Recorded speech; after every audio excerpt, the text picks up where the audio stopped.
ঘোরিত অপরাধ। হত্যার মামলা হওয়া উচিত স্বাস্থ্যমন্ত্রী এবং স্বাস্থ্য সচিবের বিরুদ্ধে।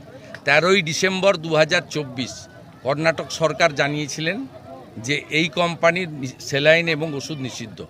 এরা 6ই জানুয়ারির পরে ঘুম ভেঙেছে। এতদিনে কতজনের বিষ প্রয়োগ হয়ে গেছে, ও যারা বেঁচে আছেন তাদের তো সব কিডনিগুলো নষ্ট করে দিয়েছে। অত্যন্ত এই ক্ষমার অযোগ্য অপরাধ।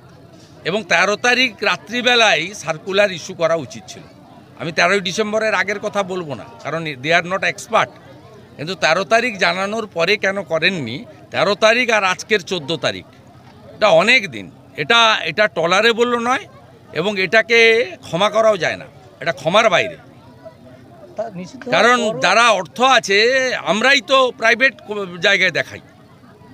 মুখ্যমন্ত্রীর, স্বাস্থ্যমন্ত্রীর পুরো পরিবার বিদেশে চিকিৎসা করায়। কারা যায় হসপিটালে? কাদের স্যালাইন নিতে হয়? কাদেরকে মারছেন? এরা সবাই আমাদের ভোটার নয়, আপনাকেও অনেকে ভোট দিয়েছে। এটা ক্ষমার অযোগ্য অপরাধ। নিষিদ্ধ হওয়ার পর রাজ্যে চলেছে।